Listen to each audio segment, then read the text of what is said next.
जय शनिदेव। प्रिय दर्शकों, मैं राजेश जोशी आपका ज्योतिष जागृति केवल सत्य कार्यक्रम में आज फिर से स्वागत करता हूं। प्रिय दर्शकों, जैसा कि आप जानते हैं, हम बहुत लंबे समय से इस विद्या की जागृति का प्रयास करते चले आ रहे हैं। इस YouTube के माध्यम से हमने इस विद्या को पूरी तरह आपके सामने रखने की कोशिश की है और काफ़ी हद तक हम इसमें सफल भी हुए हैं, क्योंकि लोगों ने जब इसकी बेसिक्स की जानकारी लेनी शुरू की है तो उनके ज्ञान में काफ़ी वृद्धि हुई है और बहुत सारे लोग अपनी प्रॉब्लम से निकल पाए हैं और बहुत सारे लोगों को इनसे निकलने का रास्ता मिला है। लेकिन प्रिय दर्शकों, ऐसे बहुत सारे जातक होते हैं जिनके पास अपनी कुंडली नहीं होती, अपना समय नहीं होता, या बहुत सारे जातकों को अपना डेट ऑफ बर्थ भी ज्ञात नहीं होता। लेकिन अगर वो रेमेडियल मेजर करना चाहें तो हम बहुत ज़्यादा उनके बारे में बताने में सक्षम नहीं होते। उसका कारण ये होता है कि जब हमें इस बात का ज्ञान ही नहीं है कि उनकी कुंडली में कौन सा ग्रह किस अवस्था में पड़ा है, तो हम किसी भी जातक को उपाय बताने में ना तो सक्षम हो पाते हैं, न ही हमें ये बात का प्रयास करना चाहिए कि किसी गलत उपाय की पद्धति में जाया जाए। कुंडली का सही होना किसी भी ग्रह के सही उपाय की नींव होता है।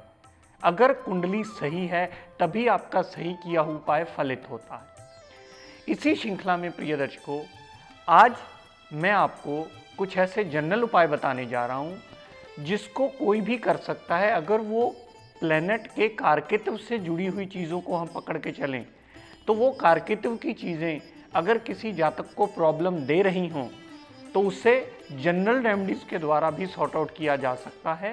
क्योंकि बहुत सारे लोग ये आग्रह करते हैं कि सर, अगर हमारे पास कुंडली नहीं है और हम किसी भी उपाय में जाने के इच्छुक हैं तो हमारे पास क्या रास्ता रह जाता है, हमें क्या करना चाहिए।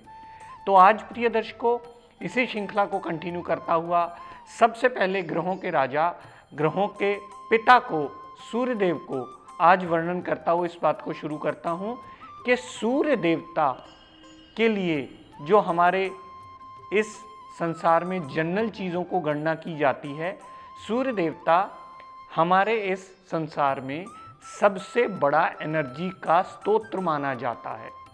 हर जीवात्मा जो जीवन देती है, जिससे जीवन हमारा चलता है, हर जीवात्मा जो सांस लेती है, हर जीवात्मा जो जिंदा रहती है, वो केवल और केवल सूर्य देव की रश्मियों से जिंदा रहती है।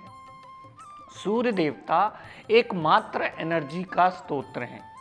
इसीलिए सूर्य देवता को हर ग्रह का पिता भी माना जाता है और मनुष्य की आत्मा का कारक भी माना जाता है, क्योंकि आत्मा लंबे समय तक चलती रहती है। आत्मा का कारक होने की वजह से सूर्य देवता सबसे इंपॉर्टेंट रोल प्ले करता है।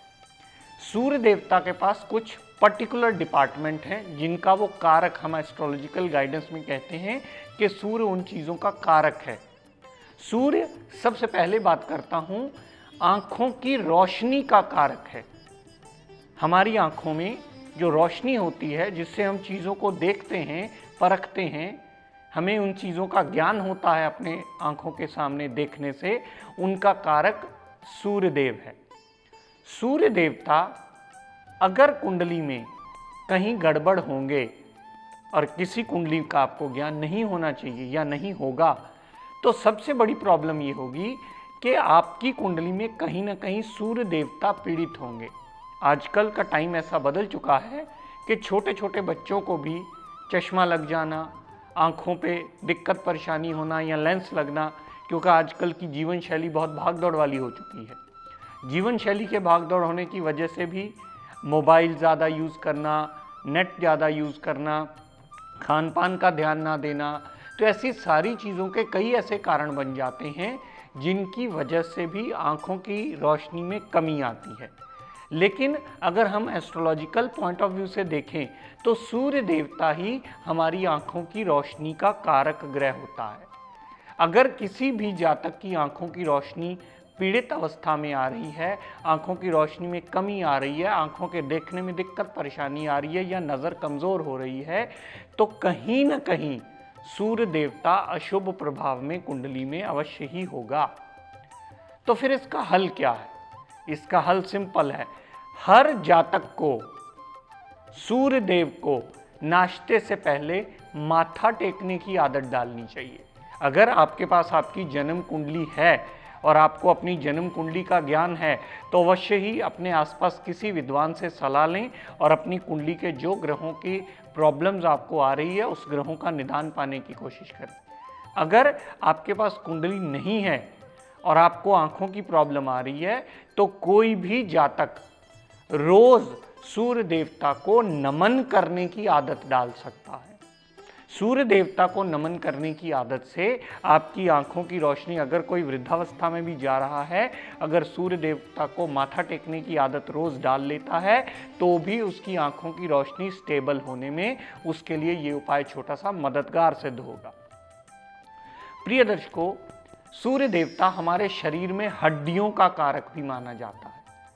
किसी भी जातक को अगर हड्डियों संबंधी कोई तकलीफ आ रही हो, हड्डियों में दर्द रहता हो या बोन्स कमज़ोर हो, बहुत सारे जातक ऐसे देखने में आए हैं हर साल 2 साल बाद कोई ना कोई हड्डी फ्रैक्चर हुई होती है, कोई क्रैक आ गया या हेयर लाइन क्रैक आ गया या कुछ भी हो गया।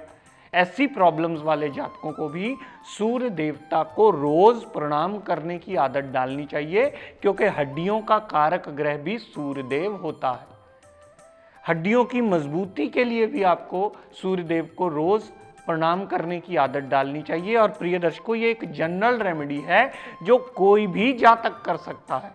इसमें कुंडली की कोई बंदिश नहीं है, क्योंकि अगर आपका सूर्य अच्छा है तो सूर्य देवता को प्रणाम करने से उसकी अच्छाई में वृद्धि होगी।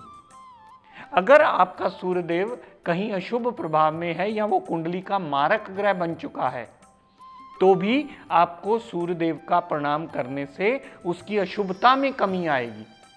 तो इस उपाय का लाभ दोनों तरफ से आपको मिल सकता है। ये बात आपको ध्यान रखनी होगी, ये जो मैं जनरल रेमेडीज बताने जा रहा हूं ये कोई भी कर सकता है। सूर्य देवता प्रिय दर्शकों हमारे हार्ट का भी कारक माना जाता है।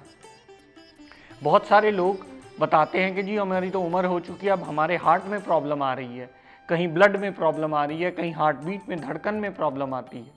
आजकल तो वैसे भी मेडिकल साइंस इतनी तरक्की कर चुकी है कि ओपन हार्ट सर्जरी तक भी हो जाती है, तो वो भी बंदा स्वस्थ हो जाता है। लेकिन अगर आपको किसी भी किस्म की हार्ट की प्रॉब्लम हो या आ रही हो और आपके पास कुंडली न हो तो सूर्य देवता को प्रणाम करने की आदत आपकी हार्ट को प्रॉब्लम से निकालने में हमेशा मदद करेगी।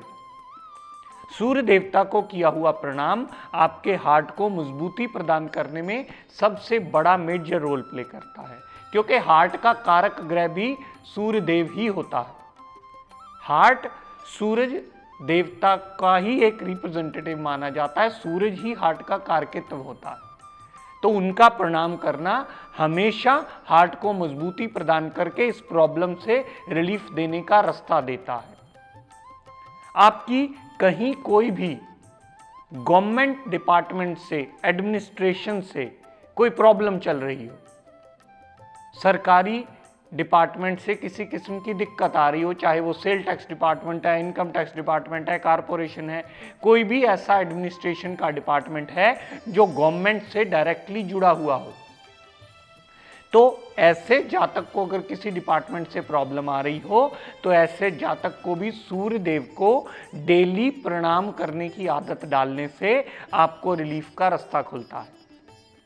सारे सरकारी डिपार्टमेंट, एडमिनिस्ट्रेशन सन के रिप्रेजेंटेटिव माने जाते हैं, सूर्य देव का अंश माना जाता है। सूरज देवता ही गवर्नमेंट एडमिनिस्ट्रेशन का रिप्रेजेंटेटिव माना जाता है। तो ऐसे जातक को हमेशा सूर्य देव को प्रणाम रोज सुबह नाश्ते से पहले करने की आदत बनानी चाहिए। किसी भी सरकारी डिपार्टमेंट से कोई भी प्रॉब्लम चल रही होगी तो आपको उससे निकलने का रास्ता अवश्य ही मिलेगा। और सबसे बड़ी बात जो हमारे इंस्टीट्यूशन की शुरू से कोशिश रही है कि उपाय में खर्च को कम से कम किया जाए, इसमें लगता कुछ नहीं। हमारे किसी भी जातक को अगर मान यश की कमी महसूस होती हो, अपनी सेल्फ रिस्पेक्ट में कमी महसूस होती हो, उसको ये महसूस होता है कि वो सबके लिए बहुत कुछ करता है लेकिन उसको वो रिजल्ट रिवार्ड उसका नहीं मिल पाता, तो सारा मान यश का डिपार्टमेंट सूर्य देव के पास आता है। उसको भी सूर्य देव को प्रणाम करने की आदत डालनी चाहिए, क्योंकि मान यश की प्राप्ति जो है वो सूर्य देव ने ही देनी होती है। जातक को यशस्वी बनाने का बहुत बड़ा श्रेय सूर्य देव को जाता है।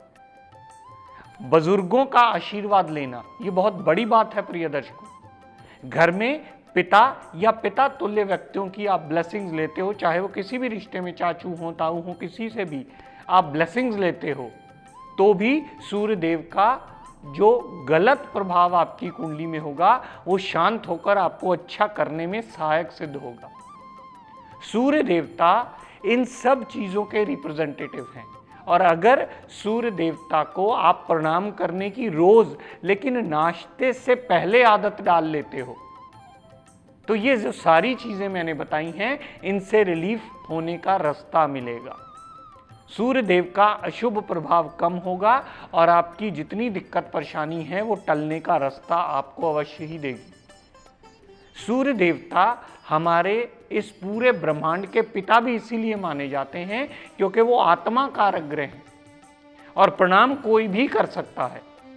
और प्रिय दर्शकों, आपको 2-3 चीजें मैं और इस श्रृंखला में जोड़ते हुए बता दूं कि अब हमारी सीडीज नहीं आती हैं।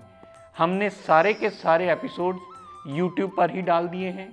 हमारे 1000 से ज़्यादा एपिसोड इस चैनल पे डल चुके हैं और सारे के सारे ही एपिसोड लर्निंग के हैं। आप सभी इन एपिसोड्स को देखकर अपने ज्ञान में वृद्धि कर सकते हैं और अपनी कुंडली को खुद एनालाइजेशन करने के काबिल बन सकते हैं। अपनी कुंडली को खुद एनालाइज करके सही उपाय खुद कर सकते हैं। ये बहुत बड़ी बात है, लेकिन हाँ, ये आपको खुद के लिए करना है और स्वयं करना है। और सीडीज़ बहुत पहले आती थी, बहुत सारे लोग कॉल करके बार बार पूछते हैं कि सीडीज़ अब हमारे पास अवेलेबल नहीं है। अब आप YouTube पर देखकर अपने ज्ञान का चक्षु खोल सकते हैं। और आज मैंने जो आपको जानकारी दी सूर्य देव के कारक चीज़ों के बारे में, अगर सूर्य देव के बारे में और सूर्य के कारकित्व चीज़ों के बारे में आपको कोई भी दिक्कत परेशानी आ रही हो, तो आप सूर्य देवता को रोज़ नाश्ते से पहले प्रणाम करके 2 मिनट उनसे सुखना मांगने की आदत डाल लेते हैं कि हे सूर्य देवता, कृपा दृष्टि दया दृष्टि सदा बनाए रखें। इसका प्रणाम करने से आपकी आँखों की रोशनी, आपकी हड्डियों की मजबूती, आपके दिल की हार्ट की प्रॉब्लम्स को, आपके मान यश में वृद्धि, आपका समाज में मान सम्मान बनना, इन सब चीज़ों में वृद्धि मिल करके आपको इसके अच्छे रिजल्ट देने में सूर्यदेव आपका किया हुआ प्रणाम से ब्लेसिंग देकर बाध्य होंगे। इस बात का सर्वदा ध्यान रखिएगा प्रिय दर्शकों, ये कोई भी कर सकता है। ये एक जनरल रेमेडी है हर जातक के लिए। हर जातक प्रणाम कर सकता है। हर जातक पिता या पिता तुल्य व्यक्ति को प्रणाम करके बुजुर्गों की हुई ब्लेसिंग्स, बुजुर्गों से ली हुई ब्लेसिंग्स, उनको प्रणाम करके सूर्य देवता को प्रसन्न करके उनकी ब्लेसिंग्स देने में बहुत ज़्यादा मेजर रोल प्ले करते हैं। तो प्रिय दर्शकों, आज अपनी वाणी को यहीं विराम देता हुआ हम सब के लिए मंगल कामना करता हुआ शनिदेव से ये प्रार्थना करता हूँ कि हे शनिदेव, हम सब पर अपनी कृपा दृष्टि दया दृष्टि सदा बनाए रखें। जय शनि।